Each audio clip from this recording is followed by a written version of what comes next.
तो दोस्तों, जैसा कि आप जानते हैं, बिहार में ज़मीन सर्वे का काम चल रहा है और इसी सर्वे के बीच एक बहुत इंपॉर्टेंट अपडेट जो है वो निकल कर के सामने आ रहा है। तो दोस्तों, यह अपडेट जो है वो जमाबंदी से जुड़ा हुआ है।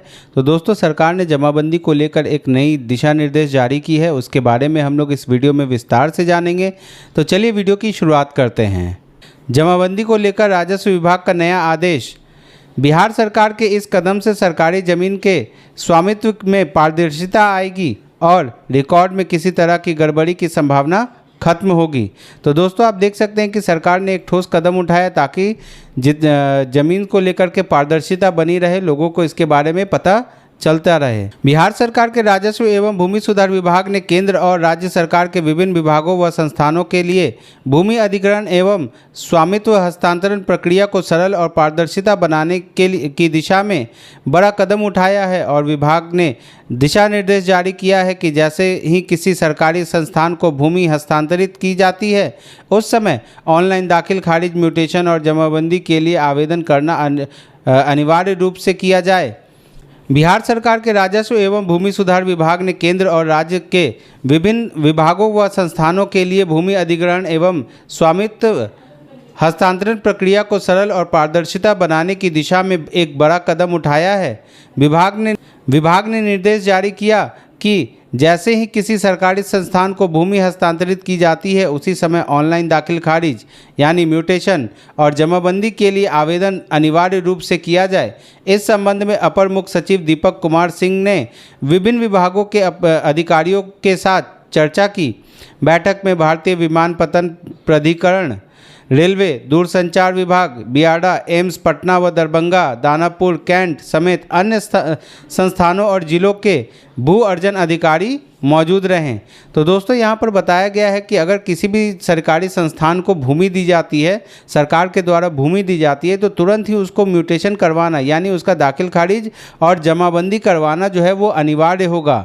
यह आदेश जो है वो सरकार के तरफ से अभी जारी किया गया है। तो दोस्तों, इन सारी प्रक्रिया को ऑनलाइन कर दिया गया है। ऑनलाइन होगी सारी प्रक्रिया। बैठक के दौरान सभी विभागों और संस्थानों ने अपने अपने स्तर पर भूमि म्यूटेशन में आ रही परेशानियों को साझा किया। इस पर विभाग ने निर्णय लिया कि प्रत्येक विभाग संस्थान के लिए मुख्यालय स्तर से अलग अलग तिथि निर्धारित की जाएगी। निर्धारित तिथि पर संबंधित विभाग के जानकार अधिकारी को कंप्यूटर संचालन में दक्ष हो, भूमि से जुड़े सभी दस्तावेज और नक्शा के साथ विभाग में उपस्थित रहेंगे। मौके पर ही उनकी समस्याओं का समाधान कर दाखिल खारिज और जमाबंदी की प्रक्रिया ऑनलाइन प्रारंभ कराई जाएगी। तो दोस्तों, यहाँ पर एक बहुत ही इम्पॉर्टेंट बात कहा गया है कि जो भी प्रक्रिया है वो ऑनलाइन होगी, यानी यहाँ पर लोग बैठेंगे, अधिकारी बैठेंगे और उसी समय निर्णय लेंगे कि किस प्रकार उस ज़मीन का दाखिल खारिज होगा और दाखिल खारिज जो है वो संग संग कर दिया जाएगा। लेकिन ये प्रक्रिया जो है वो ऑनलाइन ही होगा, दाखिल खारिज करने की प्रक्रिया जो है वो ऑनलाइन ही रहेगी। तो दोस्तों, यहाँ पर एक बहुत ही महत्वपूर्ण बात है कि गवर्नमेंट जो भी ज़मीन हस्तांतरित करेगी उसके लिए एक नया पोर्टल बनाया गया है, गवर्नमेंट लैंड म्यूटेशन पोर्टल, जिसका उपयोग किया जाएगा गवर्नमेंट लैंड के म्यूटेशन के लिए। सपोज़ एक हॉस्पिटल बनाने के लिए किसी को ज़मीन दी जाती है, किसी संस्थान को ज़मीन अलॉट की जाती है, तो उनको संग संग उसका म्यूटेशन और जमाबंदी करवाना होगा और उसके बाद उनको इस पोर्टल पे अप्लाई करना होगा ताकि उनका जमाबंदी और म्यूटेशन जो है वो हो जाए। अपर मुख्य सचिव ने बताया कि गवर्नमेंट लैंड म्यूटेशन पोर्टल के माध्यम से सरकारी संस्थानों को मिली जमीन का ऑनलाइन रिकॉर्ड दर्ज किया जाएगा। इसके लिए संबंधित संस्थानों में भूमि प्राप्त से संबंधित सभी अभिलेख विभाग को उपलब्ध कराना होगा। उन्होंने स्पष्ट किया है कि जब तक यह दस्तावेज उपलब्ध नहीं कराए जाएंगे, तब तक पोर्टल पर म्यूटेशन और जमाबंदी की प्रक्रिया पूरी नहीं हो सकेगी। इस कदम से सरकारी ज़मीन के स्वामित्व में पारदर्शिता आएगी और रिकॉर्ड में इस तरह की गड़बड़ी की संभावना खत्म होगी।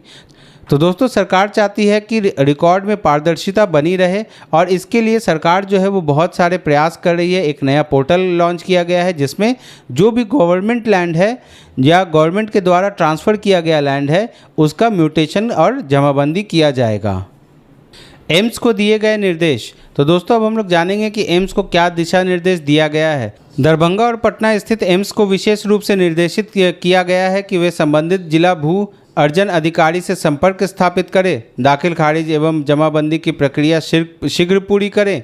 अपर मुख्य सचिव ने स्पष्ट किया है कि भविष्य में भूमि के हस्तांतरण के समय ही संबंधित विभागों को दाखिल खारिज और जमाबंदी के लिए 7 आवेदन देना होगा। इससे रिकॉर्ड में पारदर्शिता बनी रहेगी और भूमि विवादों की